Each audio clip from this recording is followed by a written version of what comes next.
Just letting everyone know that I'm still post-blocked. To the interstate teams, let's arrange a Discord or something tomorrow. Again, I can only really use this account to upload videos and posts, comments and stuff. I'll send some text messages out to you guys. To everyone else, I want to follow up on what I was talking about in the previous video about, firstly, the ABC and their attack on us regarding the Nationals and alleged entryism. Secondly, on the principles of natural order.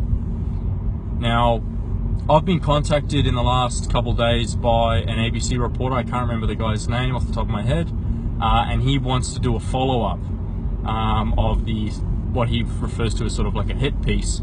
And you know, he's trying to sweeten me up and say, oh, you know, I understand you guys don't trust the media and all this, and you know, the piece that the ABC has recently done on you guys, you know, has nothing to do with me, and you know, whatever, it's irrelevant what he was saying. But more or less what he wants from the club, and again, I'll go into my response, but what he wants is, he wants to do a photo journal. So he wants to get some photos of members and people in the club and make a story and talk about how, you know, we're all nice people and it's misunderstood and da-da-da-da, and, you know, a different insight into what we're doing. I replied to him saying, obviously, you know, we don't trust the media for good reason, because it's only interested in two things: one, defaming us, and secondly, obviously, making money. In the ABC's case, it's more focused on just defaming us and any legitimate opposition to, you know, Globalist agenda. I didn't go into detail with him, but this is obviously our standpoint.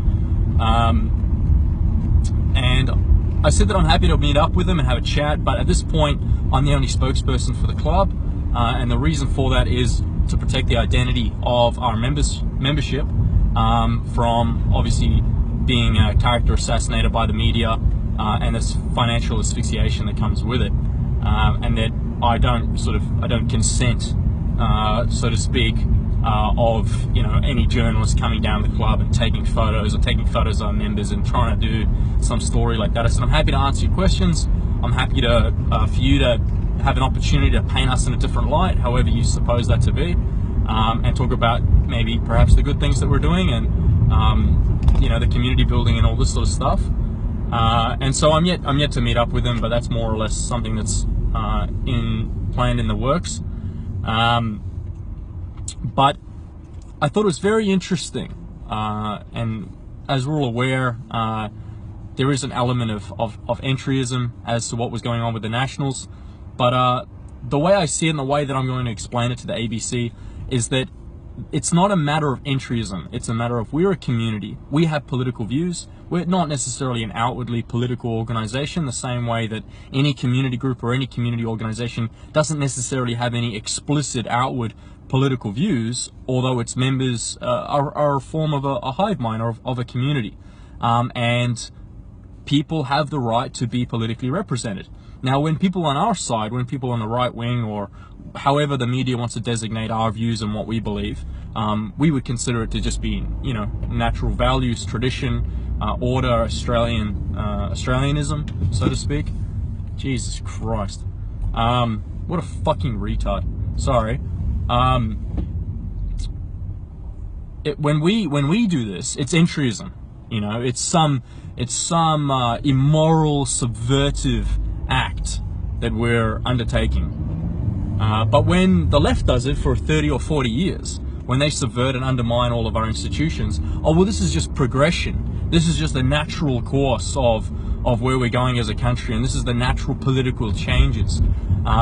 It's just ironic that the Nationals has been completely subverted and undermined at every level, to no longer be a party about representing regional Australians, their interests, farming, all this sort of stuff, putting money back into rural economies instead of it just going and just being sucked into the cities in the waste bin of welfare and everything else, and not actually addressing the infrastructure and jobs issues that are in regional Australia. Instead, it's just now becoming another hive mind of the left wing. And how dare we, as Australians that believe that we should have political representation, how dare we enter into this realm? It's kind of like, oh, democracy for me, but not for thee. You see, when we do it, it's evil and it's illegitimate. and we need to have an insider spin. And I'm not going to go, we'll see how much detail I go into with this ABC reporter when addressing this concern, but I'm going to raise this as a point, that everything that has happened so far in the last 30 or 40 years is just, this direction, this completely evil and subverted and dysgenic and disingenuous and destructive agenda from these globalists and these liberalists and these people that want this to live in this utopian la-la land where everyone just gets along and everyone's happy and the capitalists make their bottom dollar. Everything that's moved in this direction, well, this is just democracy and work. And it's very clear that this progression that we've gone through in our society is the opposite. It's the opposite of progression. And this ties back in a natural order. Progression, true progression, is evolution. Evolution is survival based. The direction that we've moved in is not based on our survival. It's based on greed, it's based on corruption, it's based on short-term thinking. We as a people, we as a community represent true evolution. We represent true progression. We're not conservatives. All right, we may consider our views traditionalist because that is the label we put on natural order. That is the label that we put on the idea of holding timeless views, steadfast views. All right, our views are timeless. They're not something that comes and goes and swings with public opinion or popular opinion. They're absolutely timeless because they're in line with natural order.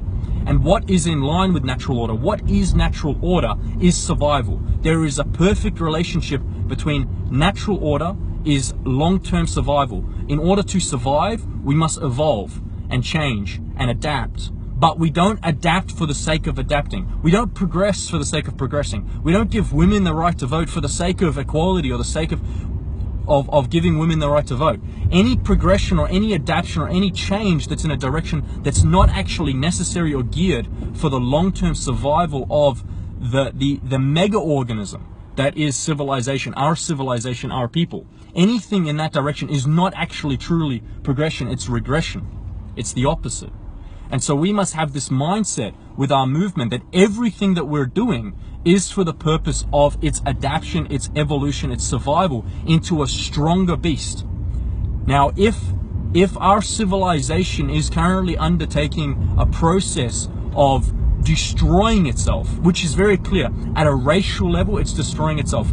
At a genetic level, it's destroying itself. Good stock people are not having as many children. They've been convinced, absolutely convinced by the universities and by the media and all these other institutions, even the corporations, the capitalist corporations are coming along. There's been a long march of the cultural Marxists, not just through the education institutions, but through the media institutions and the corporate institutions, where corporations are the ones promoting miscegenation and, even, if you want to look after the environment, have less kids, and even corporations are pushing this, which is not even in their interest. That shows you how subverted they are. It's in the interest of corporations that we have as many children as possible for their bottom line. So this is where Marxism or cultural Marxism is becoming even more powerful than the hyper-individualistic capitalism, where the capitalists are bowing down and bending over to what they believe to be the institutional powers, which may be in this case. But what our goal must be in every facet, in every direction that we evolve and move in, is the long-term survival. This is not just the process, this is not just the journey, this is not just the means, this is the ends in itself. There is no higher form than evolution. We must constantly evolve, we must constantly grow, and it starts at the smallest level. And right now it might seem like this journey is going to take 1,000 years, and that's because it is. And every year that we're not moving, that we're not growing, that we're not adapting, that we're not providing services to ourselves, that we're not networking and further growing our manpower, our skill base, our physical location, the physical land, the physical entity that we own, is a year that passes that the beast continues to, the cancer continues to infect it and become weaker and weaker. You must understand that there's a process of our entire civilization, our entire race is being hardened. Right now, all the genetic lines of the leftists are going to die. They're not going to breed. And if they do, their children will either convert to us or they will not breed. So it is a very simple process. It's a eugenic process. Nature will prevail. we internally within our race, we internally within our civilization will prevail over the cancer. We will. The only question after that point is there enough time left for us to then prevail against the other civilizations that are bankrolling our destruction, our dismay? These are our long-term struggles, but we have so much to do in the meantime. So get involved, get more involved, put more effort into it, get motivated, get inspired, get determined. Okay, there's only one direction that we can go in, only one, and that is survive, evolve, adapt. These are all the same things. This is what natural order is. We must survive. If we're not able to survive, then that is natural order. We weren't strong enough.